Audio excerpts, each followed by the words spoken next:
Welcome back. Thank you for staying with Morning Express. Good morning from wherever you're tuning in from. We continue taking a look at some of the news-making headlines, what you can expect in today's dailies, even as we interrogate the top stories of the day. Later on, we'll have a discussion on the Devolution Conference, the 7th annual of its kind. It might be the final due to the transitional phase in the county governments during the 2022 general election.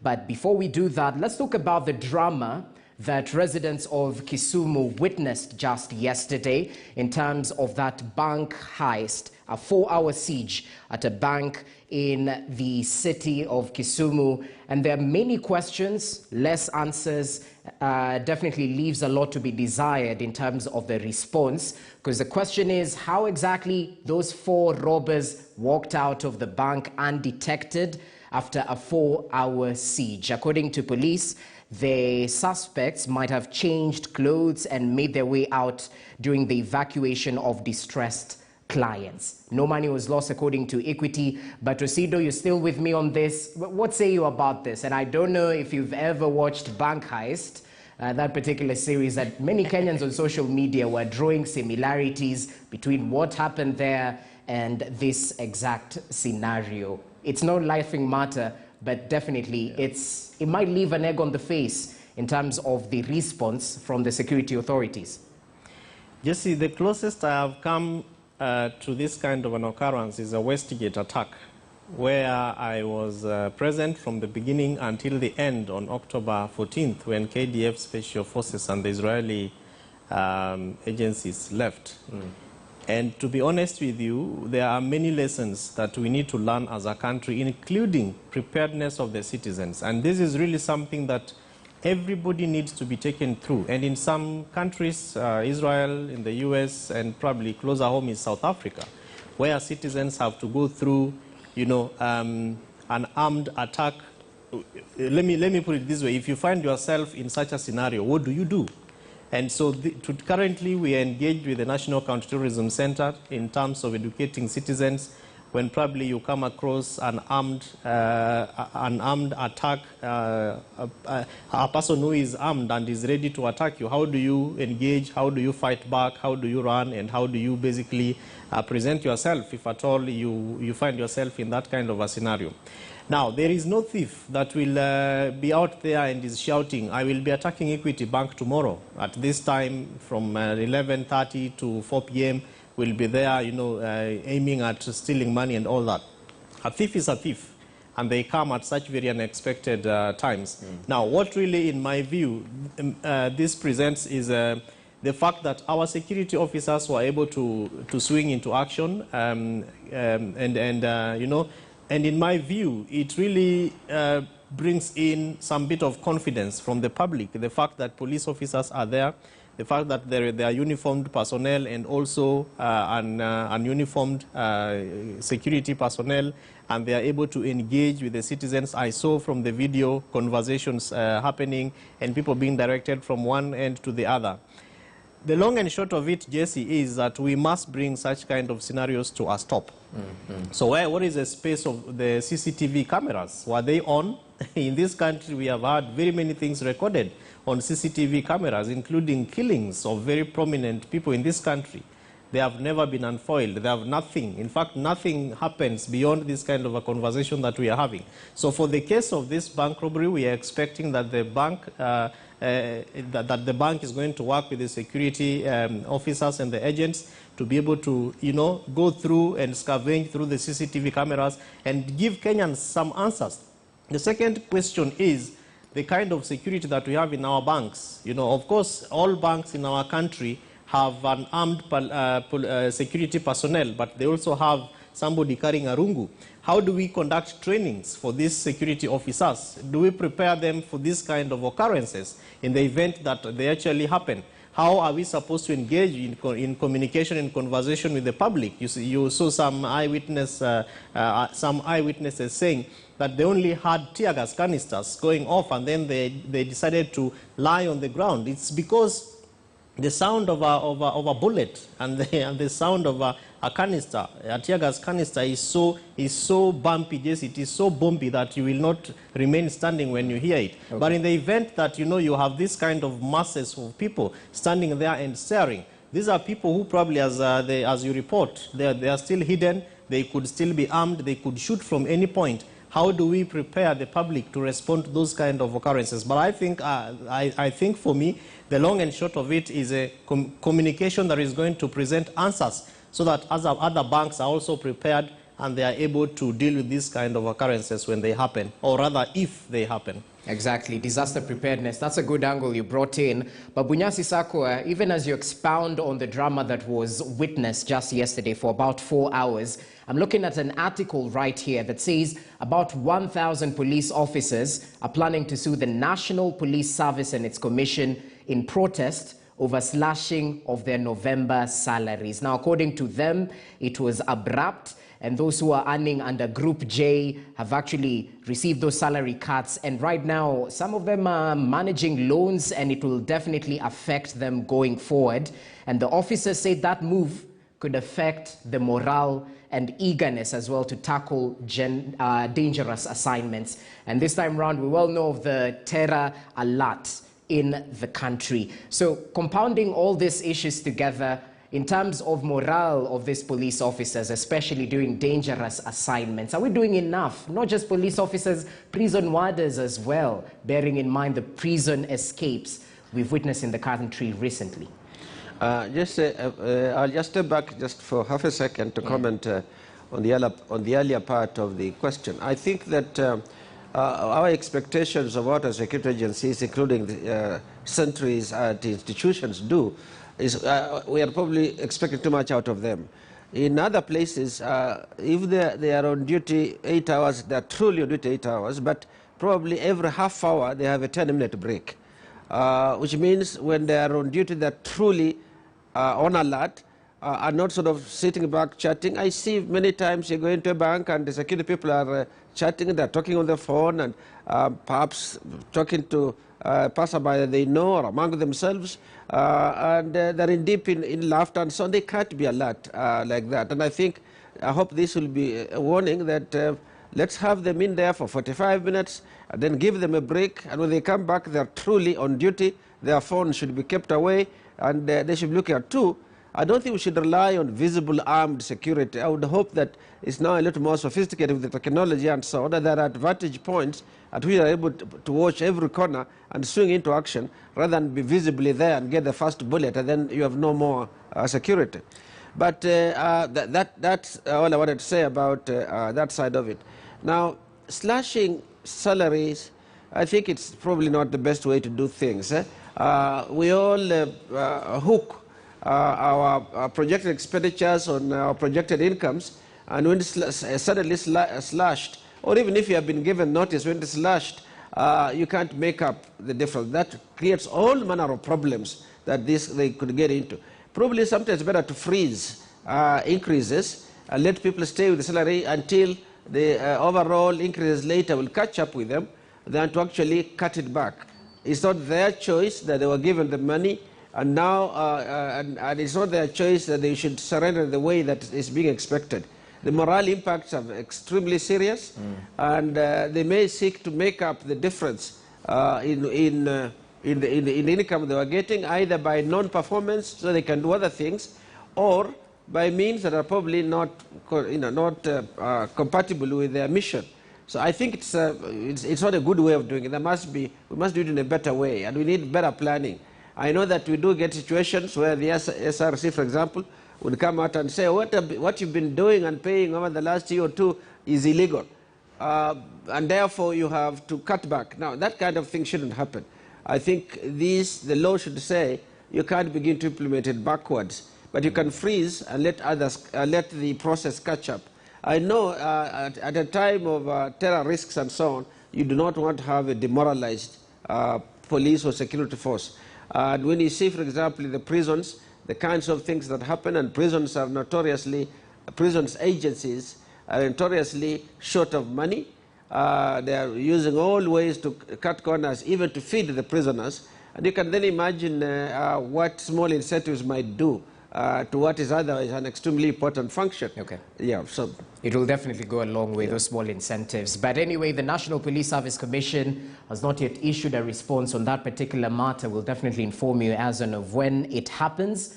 But the morale is definitely wanting. Osido, as you finalize on this, you mentioned something about training on disaster preparedness. Is there an age group limit? Are you just going for the seniors? Are you engaging these young Kenyans who might find themselves in such situations? Just on a finishing point. Indeed, yes. In fact, what we are doing is to engage with institutions of higher learning and the youth networks within the county. So, for instance, the boda operators, matatu that are organized in circles and all that.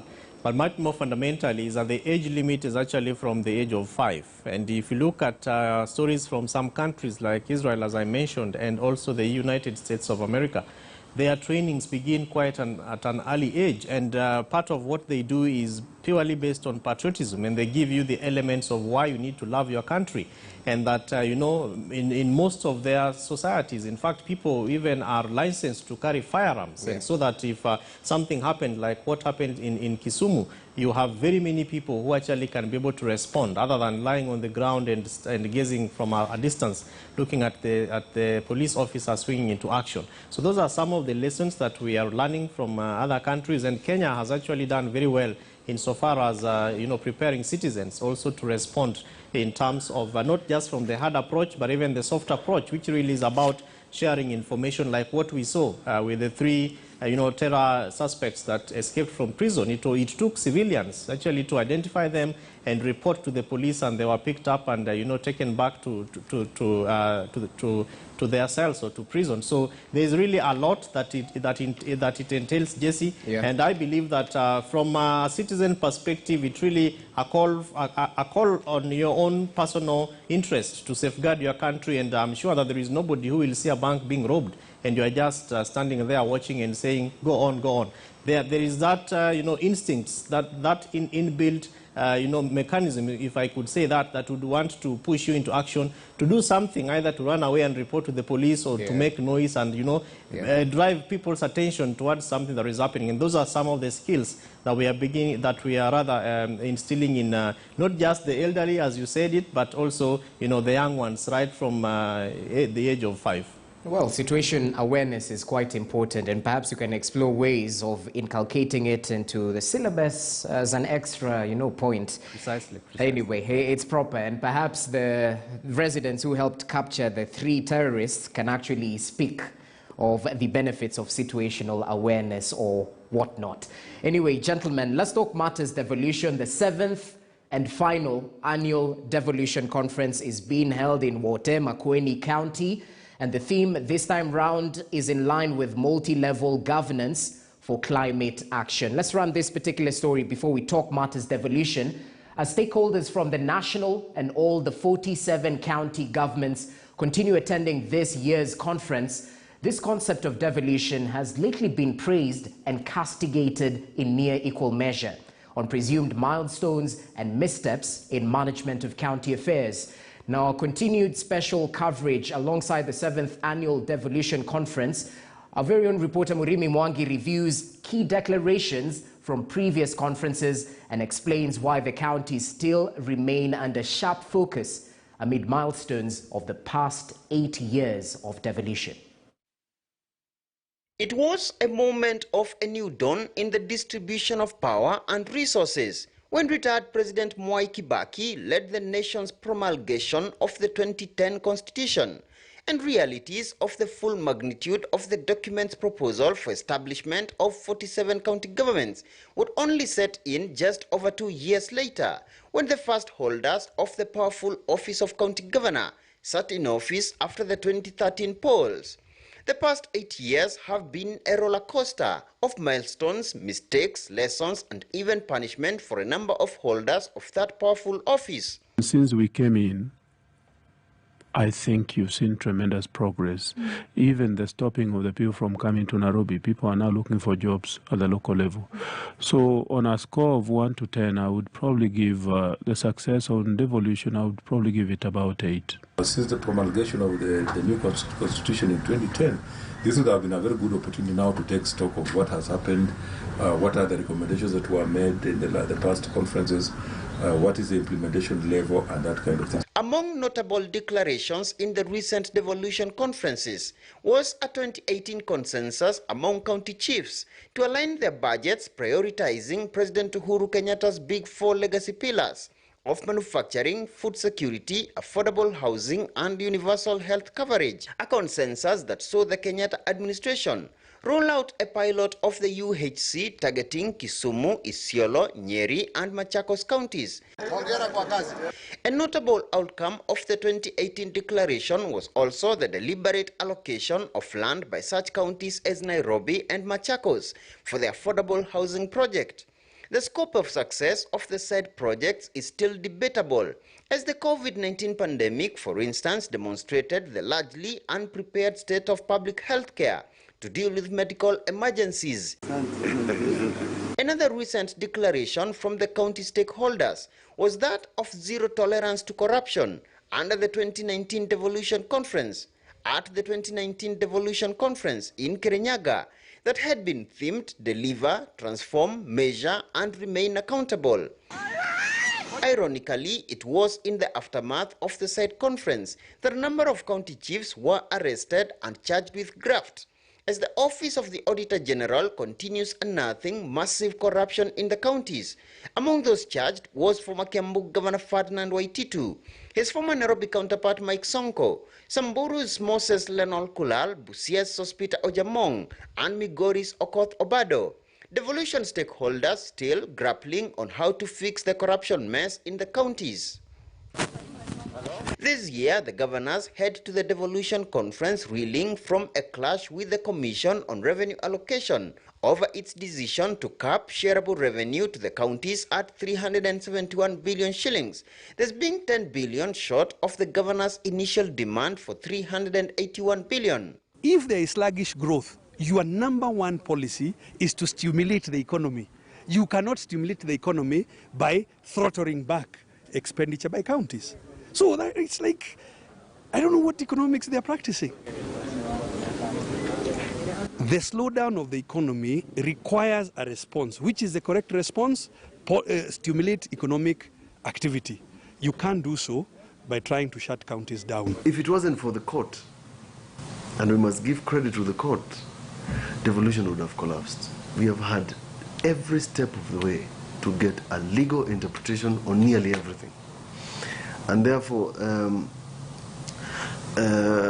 we must thank the judiciary for clearing all the bottlenecks, because all the bottlenecks are institutional.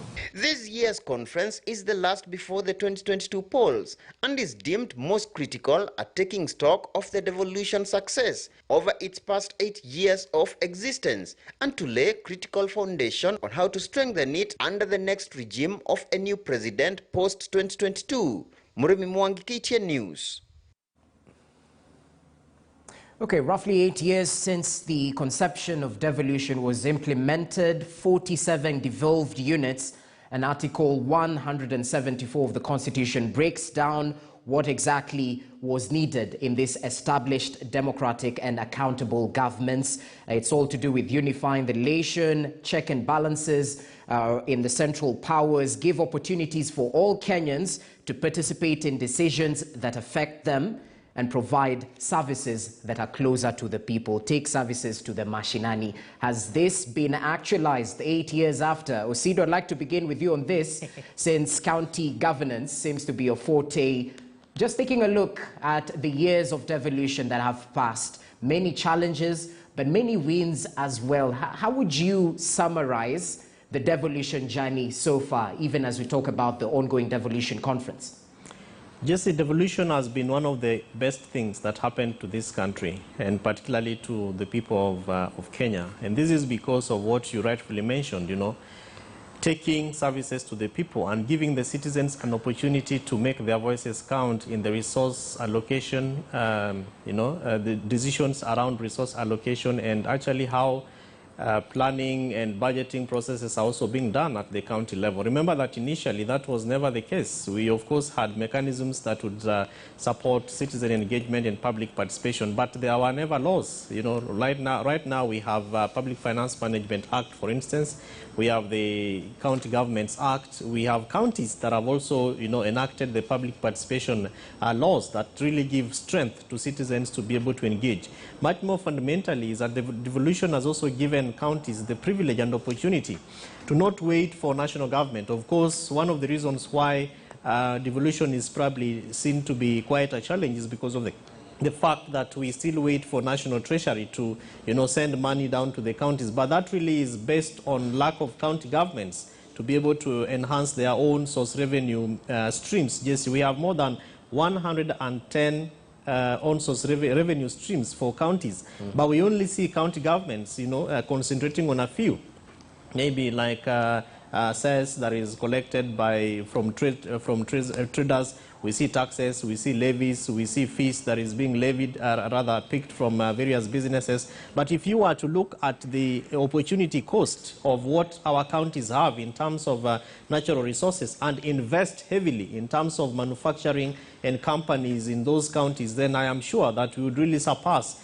even the expectation of reliance and indeed over-reliance on national government. So devolution, Jesse has done quite insurmountable things that have not been done in this country for the last 50-plus years. You see, for instance, Mandera County, we have today, you know, women who are undergoing cesarean section, health services from those particular, you know, very marginalized areas, and we have roads that are being put up in areas where you'd never have imagined that roads would actually pass through. Today, it takes you less than 6 hours to travel from Nairobi to Garissa, as opposed to 4 to 6 days as it was in the past. It will take you less than 2 hours to travel from Tana River to Malindi, as you know, because the road has actually been properly done. And if you look at a lot of work that is going on, other than spending over 16 hours as it was before, and a lot of transformation therefore is going on. Investment in agriculture, Jesse, investment in water and sanitation, investment in even county assemblies coming up with laws to be able to support service delivery and enhancement at that level. Well, we'll get to talk about on-source revenue and the public wage bill that is facing the counties. But over to you, Sakwa. Even as you take a look at the journey that is devolution, perhaps some of the key issues would be members of county assembly. And there's an article on page 14 of The Standard. Are MCAs a lynch mob or defenders of devolution?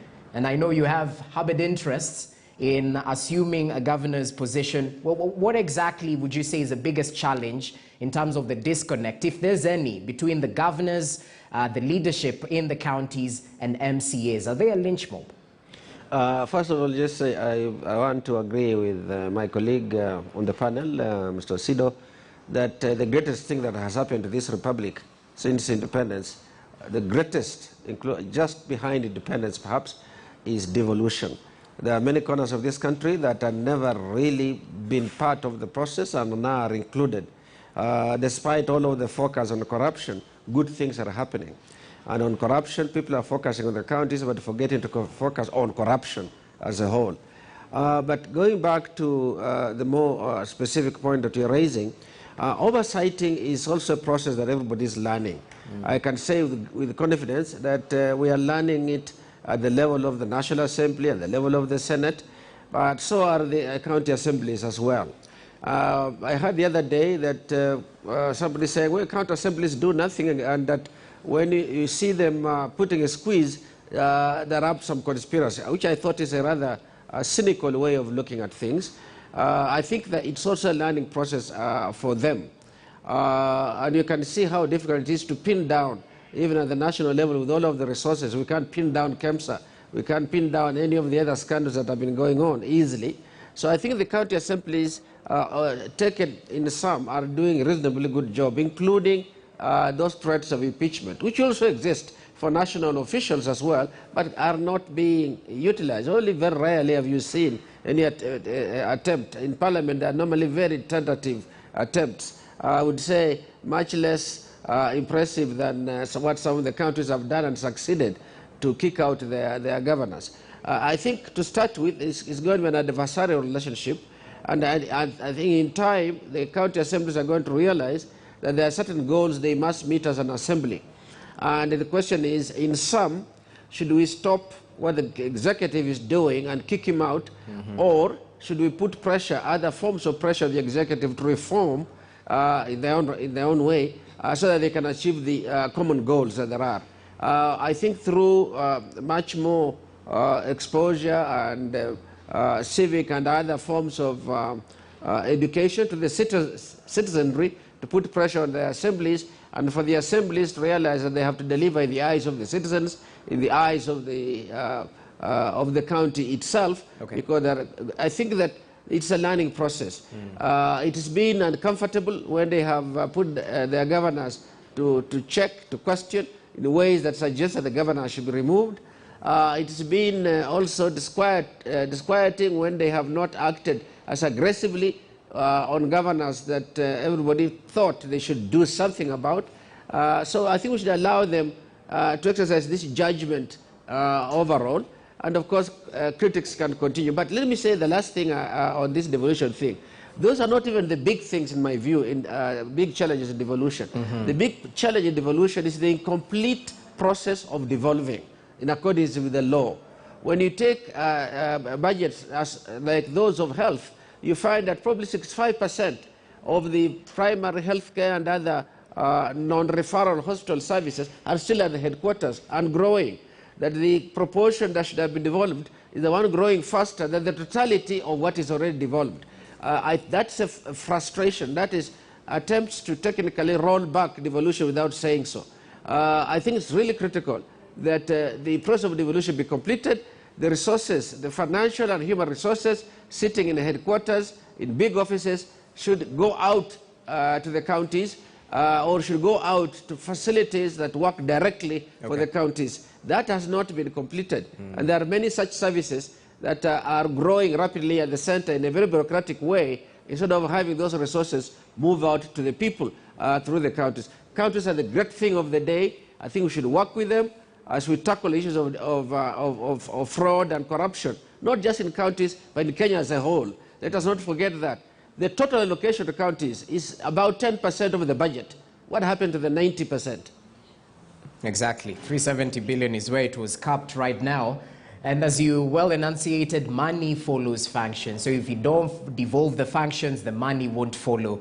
But anyway, let's take a short break. We'll be back with much more on this. Osido, you working with county governments and county assemblies, and perhaps I'll put you to task to explain whether the MCAs are truly the custodians of the Constitution, the defenders of the Constitution, because at times it seems they have personal vendettas, according to the party which sponsored them to that particular sitting assembly. Well, let's take that short break. We'll be back with more. You're watching Morning Express.